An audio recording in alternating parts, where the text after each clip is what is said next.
Well, if all you got is knowledge and all you can control is your brain, education is not just the classroom thing, it's a training thing. I feel let people have the right to know, to be knowledgeable, to make informed decisions. They should have the knowledge to have school choices. They should have the for their kids over themselves. So I feel education is the central point to so many things. I've opened so many doors, or doors opened for me because of education. You know, I think we take the American advantage for granted, that in this United States, even today, people can, well, draw their own destinies. And I think this guy is going to tell us about that. Evans Mensah. Glad to have you here with us. Thank you. Thanks Author for having and me. business consultant. Thank you. All right, so you just did this one beyond the credentials, because credentials are so important. You need to have credentials. Without the right credentials, you can't do anything. Absolutely. I made sure that you want to come? No, I was just going to say, what kind of credentials are we talking about here? Yeah, that's why the word started with beyond, meaning that you don't always need a credential. The credentials open the door for you. And by the way, thank you for having me again. But the credentials only gives you the opportunity to open the door, but your knowledge is what is going to sustain you. So credentials are important, but then when you come into the door, I mean, people that you keep in your company, for instance, the resume brought them to you, but then what's really keeping them is because they're doing something beyond the credential, or they're proving that credential. So that's what the book is about, to tell you that sometimes your personality can help. If you can be a good fundraiser, you can be a great person to be sustained. I've always thought that one of the great things that American culture has is this ability for economic mobility, and the idea that you try this and you fail. So maybe you'll try this and you'll fail. And you try this, and then you succeed. And that we're able to move around. It's so common. We all know somebody who went to school to become a computer programmer, but now they own a tanning salon. And so I think about the kind of the Japanese world and the Russian world, and I think the Chinese world, where you get programmed, this is what your life is going to be, here's where you go, and off, and that's the decision you make at 10 years old will dictate your life. The beauty of America is when you want to change, you can make that change happen. Absolutely. That's the beauty of the United States of America, I should say. I am a blessing to be here, because I had opportunity to see everything, every opportunity that comes on my table to make a choice. So what is important is to be a better version of yourself. You got to understand and know yourself and not be somebody else. So when that opportunity comes, I know I cannot, John. I cannot be a pilot. I know that for sure, because I don't like height. But I'm always sitting at the window watching when it settled, and I shut it when it settled, and I open it like everything, no turbulence. I cannot be a medical doctor because I don't like blood, right? So you got to know yourself. I know myself to be a process consultant and be a business consultant, a speaker, a writer at a later stage. So you still have to know about failure is also an antidote to success. Because I can tell you the many times that I've failed, it's what has helped me to become a better person, because I can't repeat that failing anymore. I don't want to get too metaphysical here, but the beauty of failure is something that I think kids are so afraid of failing, but it's failure where you learn. It's failure when you try something. And it used to be, maybe it didn't used to be, but I think it used to be, that Americans would try things and fail, and try things and fail. And those failures led to the Wright brothers making an airplane. I think about the 4,000 to 5,000 failures Thomas Edison had trying to come up with a filament for his light bulb. And he said, I didn't fail once. I've eliminated 5,000 things that will not work. That's success. I think we've lost some of that. Do you agree? Well, I agree, because piggybacking on Thomas Edison, when he did that filament, let's understand filament, not light that we are sitting under right now, that got developed. When they asked him that, what did you learn in creating a filament? You know what he said to the journalist? He said, I've learned so many times how not to create a filament. Right. So meaning now I know how not to repeat that mistake. I know how to create a filament. I can only go better. And so we're grateful for people like that. So I think we need to educate. I educate my kids a lot to understand that when you fail, you do not sit there.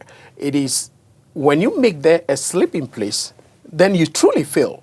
But if you keep trying, you keep throwing the ball to the net, one of them is going to go into the hoop.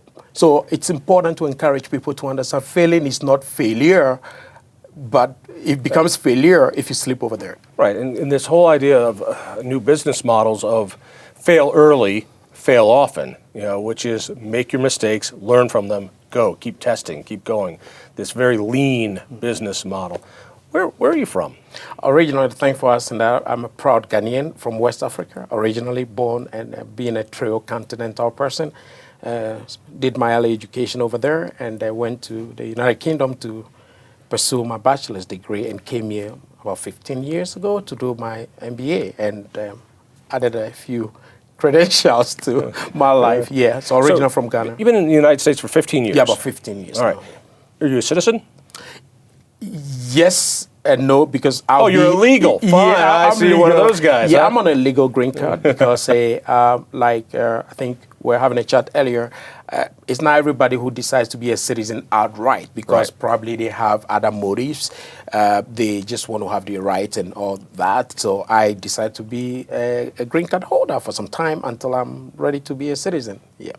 So I'm really curious because you see this from a fresh set of eyes coming into the United States, particularly during this period of Black Lives Matter and so much racial strife, and everything has to be tinged racially. And I'm really curious from your point of view.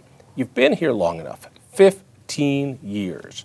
Talk to me about the systemic racism in the United States, that it's harder for a black man to succeed because of the color of his skin, because things are so stacked against a black man. You're a black man.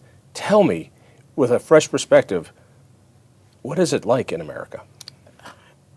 Thanks for the opportunity and even the courage to ask that question, because personally, I think I can write a book on how to be racist and all that. I am a victim of that, and even in my workplaces. And sometimes how people look at you, or sometimes people love you, but they love you to their shoulders. You're a nice person, we love you, but you can't go more than that, metaphorically. Like, this all you can be. You can only be, you can be my boss, you can't be that. So, yes, You're telling me that you get a sense from Americans that... Not everybody. I want to be very careful because most of my successes come from every color. Even your own sibling can be your worst enemy. So I want to be careful not to characterize. But just being very generally speaking, are you saying that you experience what's the term these days, microaggressions because of your race? Whatever the term is, I've experiences over the years, and I think even in my previous work life, I knew exactly that there's no way I was ever going to be the CEO of the company, for instance. Sometimes it's good to look at the things from that angle so people understand the picture. There's no way you're going to be there, probably even the highest. They can promote you up to a point. That's why I use that metaphorical term to say they love you to a point, but then not everybody, because that's where the irony comes in, John, because on one side, you can't put everybody into one basket, though. That's the challenge, because most of my friends are whites. I have a lot of friends by default blacks. And the other side is there, too. So it's just, but I think the focus is on those who make life difficult for others. And I get really hurt about it because, John, if we don't like diversity, then you got to start hating yourself first. What do I mean by that? I didn't walk on my mouth to come here. I walk on my leg. The leg is not talking, it's my mouth that's talking. I'm listening to you with my ears and mind. That's diversity too. I don't talk with my tummy. If people are gifted uniquely, that's a different world, and we're grateful to God for their life. But I think if you hate diversity, start hating yourself. And that's impossible. So we should first look at ourselves and know that I'm wearing a combination of dresses. That's diversity right there. So we need to understand that we need to all come together to understand that nobody really created themselves. If we all knew reincarnation, if you believe in that, not because I believe in it, John, but if we all knew who we will become. I'm a proud black man but probably would have chosen our families different. Probably I would want to come from the royal family, maybe a black royal family, be the richest person, but we don't choose it. So your privilege, my privilege, should not be a deterrent for somebody's happiness. I guess what I'm trying to understand is, you wanted to come to this country. You have experienced racism in this country. Do you believe that racism has limited you? That you haven't been able to achieve the things you would have, say, if you stayed in Ghana? Absolutely. I would not necessarily stay in Ghana, because that's where people generalize things and being unfair. I'm grateful for what the U.S. has given me, continue to give me, the Western world give my kids and myself, and back home as well. So I want to be very careful. Probably I'm a unique interviewee to you. I want to be fair on that first.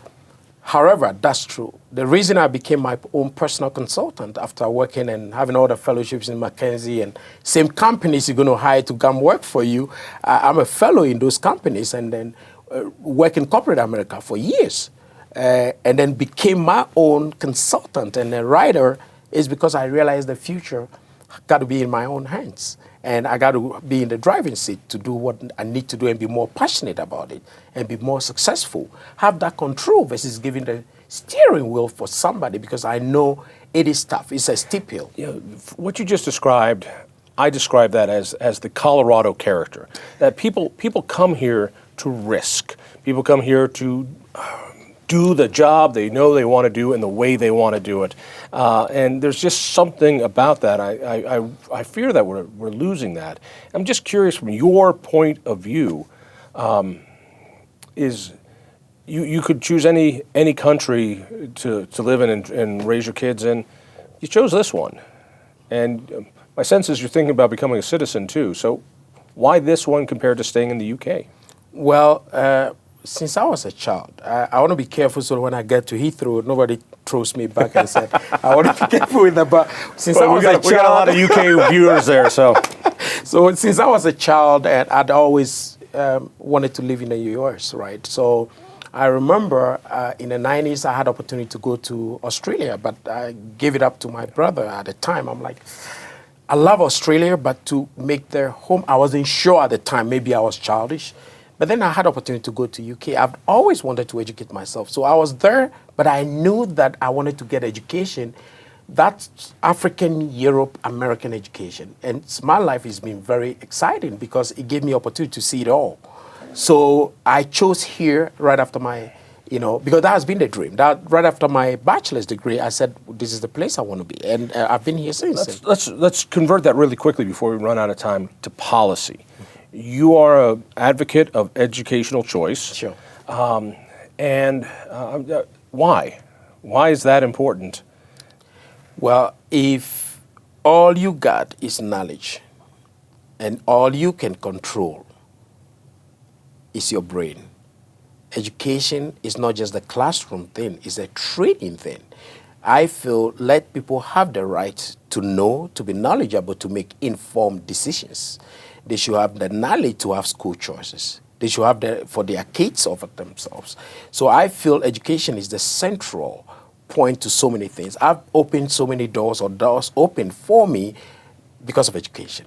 Let's bring it to the Black Lives Matter events that we saw in this last year. There seems to be this big push for a more socialistic system versus a much more capitalistic system, a system where we should take care of those people because systematically they haven't been given those chances. Give me your solution for that. You see this in a different way. You looked at the violence we saw over the summer with Black Lives Matter. If you were to do one or two things to change that policy-wise, what would they be? I wish I should be paid for that. That's where I consult and get paid for it. So I don't want to give free policy advice for people who are supposed to elect to do that. Yeah. I mean, just on a lighter note, on a more serious note, I would say that everything has two sides, Sean. Everything in this world. There is a back side, there is a front side to everything. There's a reason why when you see someone walking metaphorically naked on the street, probably the person is not mad. There's no clothes. So sometimes it's good to interrogate why people act in a way that they do. What happened in summer as a black man, it's pathetic. But the question is, do we have to add? I really don't like their destructions. That is there a way we can make our voices heard without destroying things? Or is it because they have done so much and they've not been heard? So I think there's a mix of people who probably were in those that acted in a way, in adverse way against what needs to be there. So at the end of the day, it has that negative connotation, but the core principle for what truly happened, looking at George Floyd and the pain that people have gone through over 400 years, and I think that it's what influences people's action, I should say in that. So I'll just say a policy that brings equality, equity, and for everybody to know that we are welcome, and that's important. And to empower yourself with a little bit of knowledge and how to do it. Evan Mensah, thank you so much. Book available on Amazon, I'm assuming. Absolutely. Thank you. Thank you, sir.